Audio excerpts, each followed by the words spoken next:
பழமொழி சொல்லுவாங்க, கற்றது கையளவு, கல்லாதது உலகளவு அப்படின்னு. அதையே நான் சொல்கிறது எப்படி சொல்லுவேன்னா, தெரிந்தது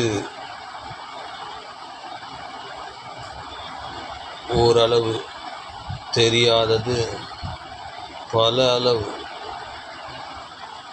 ஸோ இந்த உலகத்தில் மனிதர்கள் எத்தனை ஜென்மம் எடுத்தாலும் எல்லாமே தெரிஞ்சிக்க முடியாது. எல்லாமே தெரிஞ்சது யார் அப்படின்னா, கடவுள் கடவுள் கடவுள் கடவுள் மட்டும்தான். அவருக்கு மட்டும்தான் எல்லாமே தெரியும். அவருக்கு தெரியாதது எதுவுமே இல்லை. எனக்கு கடவுள் மேலே அவ்வளோ நம்பிக்கை, பலமான நம்பிக்கை. எப்படி நம்பிக்கை வந்தது?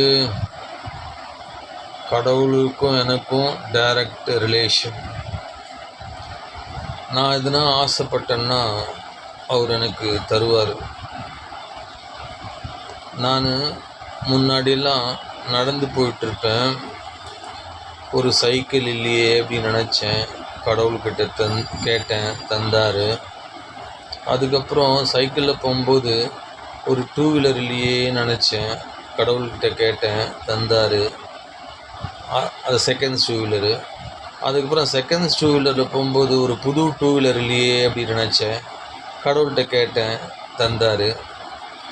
அதுக்கப்புறம் ஒரு புது ஸ்கூட்டர் அந்த புது ஸ்கூட்டர் 2 வீலரில் போகும்போது ஒரு பைக் இல்லையே அப்படின்னு நினச்சேன். கடவுள்கிட்ட கேட்டேன், தந்தார். அதுக்கப்புறம் பைக்கில் போகும்போது நான் 25 வருஷம் கனவு ராயல் என்ஃபீல்டு புல்லட், அது நினச்சேன். கடவுள்கிட்ட கேட்டேன், தந்தார். ஸோ நான் கேட்டதெல்லாம் கடவுள் தராரு. இப்போ அடுத்தது காரை நினச்சிட்ருக்கேன், கார் வாங்கணும் அப்படின்னு.